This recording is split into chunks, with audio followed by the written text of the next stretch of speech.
memberikan pertanyaan kepada Bapak mengenai Bhinneka Tunggal Ika, Pak. Sebelumnya itu perkenalkan, nama saya Agnes Manggal. Saya Rahel. Saya Trisa. Saya Inaya. Saya Esther. Saya Cynthia. Jadi kami ada beberapa pertanyaan untuk Bapak. Kiranya Bapak memberikan jawaban mengenai yang kami tanyakan. Yang pertama itu Pak, jelaskan sejarah agama secara yang Bapak tahu. Secara agama, Iya. kalau agama diakui di Indonesia ini kan ada 6 ya. Agama di Indonesia ini diakui ada 6. Pertama agama Islam, selanjutnya agama Kristen, Protestan, selanjutnya agama Kristen Katolik, agama Buddha, agama Hindu, dan agama Konghucu. Nah, kalau masuknya agama yang itu saya kurang paham, tapi kalau agama Hindu masuk ke Indonesia ini, ya, agama Hindu sudah ada di Indonesia ini sudah lama. Nah, sudah lama. Kenapa saya katakan sudah lama? Karena di zaman kerajaan dulu, ya, agama Hindu itu sudah ada. Nah, contoh misalnya kerajaan Kutai itu sudah ada abad keempat. Nah, jadi kan sudah lama. Nah, setelah itu juga agama Hindu juga termasuk agama paling tua, paling tua di dunia. Nah, mungkin itu aja yang sudah saya ketahui. Tapi kalau agama yang lain saya tidak tahu. Terima kasih Pak. Selanjutnya apa saja peraturan rumah ibadah yang Bapak tahu? Secara umum, kalau peraturan rumah ibadah ya namanya rumah ibadah kan tempat untuk beribadah kan gitu. Dilarang untuk melakukan kegiatan selain beribadah. Contohnya misalnya berjudi, tindakan asusila, yang melenceng-melenceng. Nah, kalau di agama Hindu sendiri peraturannya itu kalau di tempat ibadah kami ya, terutama agama Hindu itu kalau mereka yang lagi cuntake itu artinya perempuan itu datang bulan, itu tidak boleh masuk ke tempat ibadah. Perempuan itu dianggap kotor pada saat itu, jadi nggak boleh masuk ke tempat ibadah. Atau dalam keadaan duka, misalnya ada kemalangan, ada keluarga terdekatnya itu meninggal, dia nggak boleh dibawa nggak boleh dia masuk ke dalam rumah ibadah dulu, ya kan? Atau mayat itu nggak boleh dibawa ke tempat ibadah. Nah itu karena tempat ibadah kalau menurut kami itu tempat suci. Nah kalau di agama lain kan berbeda lagi. Nah konsepnya itu kan ya tergantung agama masing-masing. Terima kasih Pak. Biasanya kegiatan apa saja yang dilakukan dalam agama Hindu itu? Kegiatan yang dilakukan di agama Hindu itu secara umumnya sama dengan kegiatan agama yang lain, yaitu beribadah kan gitu. Namun konsepnya ya berbeda. Kalau di agama Islam saya pernah mendengar ada sholat 5 waktu kan gitu ya. Nah kalau di kami itu tidak ada konsep itu. Yang kami adalah Trisandia. Trisandia itu 3 kali berhubungan dengan Tuhan. Nah, jadi kami sembahyang itu 3 kali. Pagi itu jam 6, siang itu jam 12, sore itu jam 6 sore. Nah itulah konsep beribadahnya kami. Nah di dalam itu beribadah.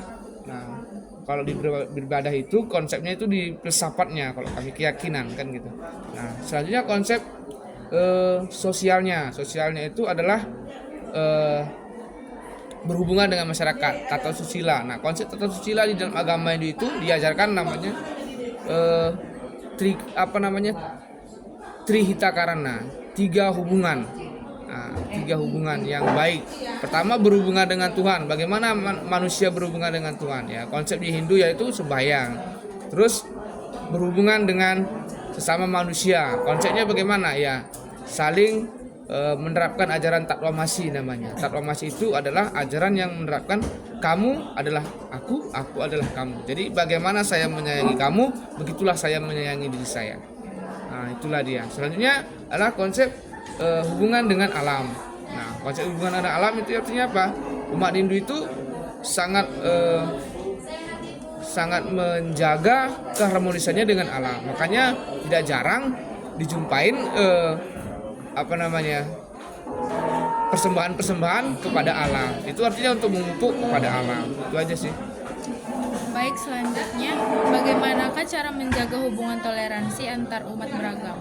Nah, terkait dengan toleransi antar umat beragama, kalau di kami di Hindu memang sangat mendukung sekali hal itu. Kenapa? Karena di konsep kami, ya kan, seperti yang saya sudah katakan tadi, tatwa masih aku adalah kamu, kamu adalah aku. Jadi konsep kami di Hindu itu meyakini bahwa setiap makhluk yang hidup di dunia ini sebenarnya itu adalah sama. Sebenarnya itu sama. Nah, yang membedakan apa? Yang membedakan itu adalah casingnya. Tapi kalau isi yang ada di dalamnya itu sama, asalnya sama, itulah intinya. Nah, ibarat kata matahari itu satu, tapi sinarnya banyak. Nah, sinarnya itulah yang ada di dalam diri setiap makhluk. Sinarnya itulah yang memberikan kehidupan kepada setiap makhluk. Jadi ketika kamu memupuk hubungan yang baik kepada sinar-sinar tersebut, atau hubungan yang baik kepada setiap makhluk, maka secara otomatis kamu memupuk hubungan yang baik kepada asalmu gitu. Siapa asalmu? Ya Tuhan gitu. Nah, itu sih konsepnya. Oke Pak, selanjutnya sikap apa saja yang mampu menjaga toleransi antar umat beragama? Ya, terkait sikap apa saja yang bisa menjaga hubungan antar umat beragama, kalau menurut saya sih sikap toleransi, saling harga menghargai, kan gitu, saling artinya tidak melecehkan yang lain satu sama lain, karena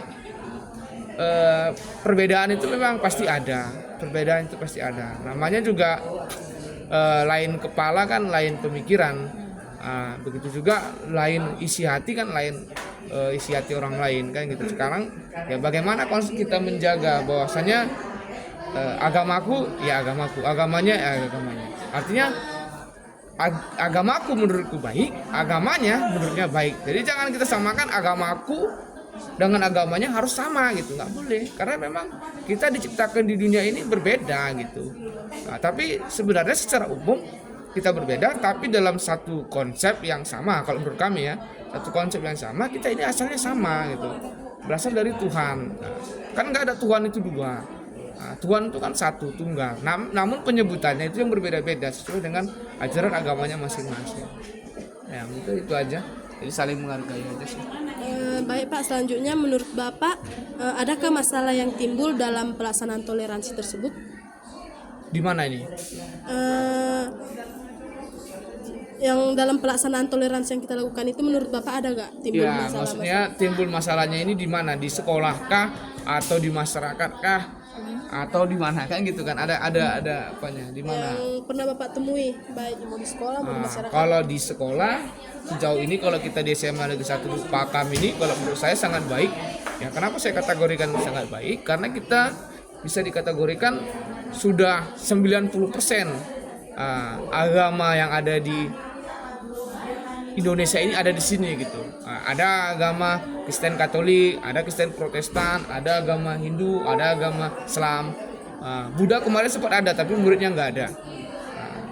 Artinya apa? Sekolah sudah mengayomi setiap murid yang memiliki agama didatangkan guru agamanya. Itu bagus. Nah, tapi kalau di masyarakat ya saya pernah melihat di beberapa media sosial memang ada juga yang tidak harmonis kan gitu. Ada yang beribadah tapi ada yang melakukan kekacauan di sampingnya kan ada. Nah, itu tidak bisa kita mungkiri. Namanya juga manusia adalah makhluk yang bebas ya. Manusia itu makhluk bebas. Nah, jadi karena kurangnya pemahaman tentang nilai-nilai agamanya, makanya dia melukai agama lain. Tapi sebenarnya ajaran agama itu tidak ada yang buruk. Nah, setiap agama itu pasti mengajarkan yang baik. Nah, kan gitu. Baik Pak, terima kasih. Selanjutnya jelaskan pengaruh agama pada kesehatan mental manusia. Oke, terkait banyak soalnya ya. Oke, terkait dengan pengaruh agama dengan kesehatan mental ya.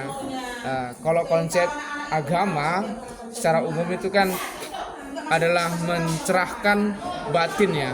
Mencerahkan batin artinya mencerahkan yang ada di dalam. Kalau batinnya itu tercerahkan, secara otomatis mentalnya pasti baik gitu.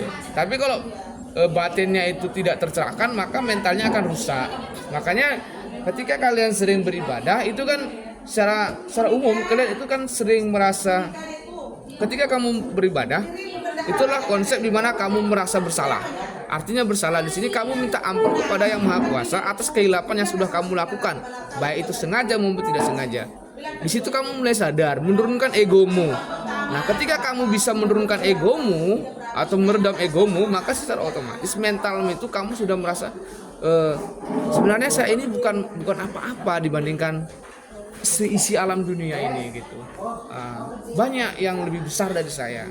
Jadi kamu introspeksi dirinya itu sangat kuat. Jadi kalau misalnya agama itu ada di dalam diri kita masing-masing dan pelaksanaannya itu betul-betul kita lakukan, maka secara otomatis mental kita akan baik. Gitu. Ada lagi? Pak, selanjutnya itu bagaimana cara menghormati dan menghargai perbedaan agama lain? Ya, bagaimana cara menghormati dan menghargai perbedaan, ya kan? Nah, kalau di konsep kita kan di negara kita ini kan Bhinneka Tunggal Ika ya. Walaupun berbeda-beda tetap satu juga. Nah, kita Indonesia ini dibangun dari perbedaan memang. Kita merdeka ini dari perbedaan. Tapi bagaimana perbedaan itu bisa bersatu?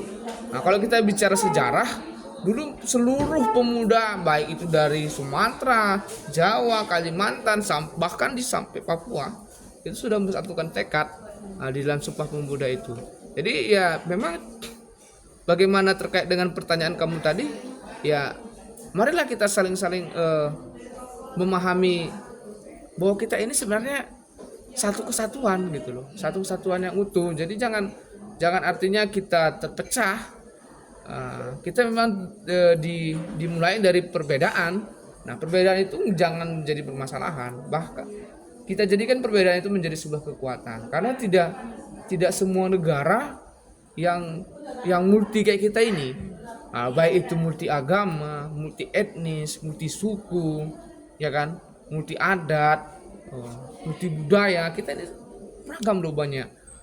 Jadi dengan kebanyakan multi itu, mari kita saling support satu sama lain. Mari kita saling isi kekosongan satu sama lain. Sehingga apa? Sehingga negara kita ini tetap terjaga, negara kita ini tetap ya merdeka gitu. Karena kemerdekaan itu kan hak kita semua gitu. Jadi kalau kita merdeka di dalam satu negara, maka kita pasti senang. Betul ya. Oke Pak, selanjutnya bagaimana agama mempengaruhi perkembangan kepribadian manusia?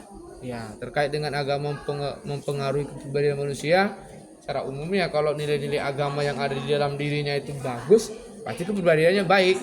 Itu secara umumnya. Tapi kalau nilai-nilai agama yang ada di dalam dirinya itu tidak baik, pasti kepribadiannya tidak baik. Itu pasti dia. Kenapa saya katakan begitu? Karena agama itu sendiri kan itu tidak. Kalau sebenarnya kata agama itu berasal dari kata a dan gama. A itu tidak, gama itu kacau. Jadi agama itu artinya tidak kacau. Tapi kalau gama aja itu kacau. Gam itu kan gama deh kan. Itu pasti kacau. Kenapa? Karena gama aja. Tapi kalau agama, a itu tidak, gama itu kacau. Agama itu tidak kacau. Jadi bagaimana ya terkait itu tadi? Ketika ajaran-ajaran agama itu kamu pahamin dan kamu pelajarin, maka kamu pasti tidak akan kacau, tidak akan ada kemarahan di dalam dirimu, tidak akan ada pemberontakan, apalagi kepada orang lain. Ada lagi? Udah Pak, dari pertanyaan kami kiranya kami bisa memahaminya lagi Pak. Terima kasih telah menjawab pertanyaan kami Pak. Iya. Maaf mengganggu waktunya Pak. Iya, sama-sama.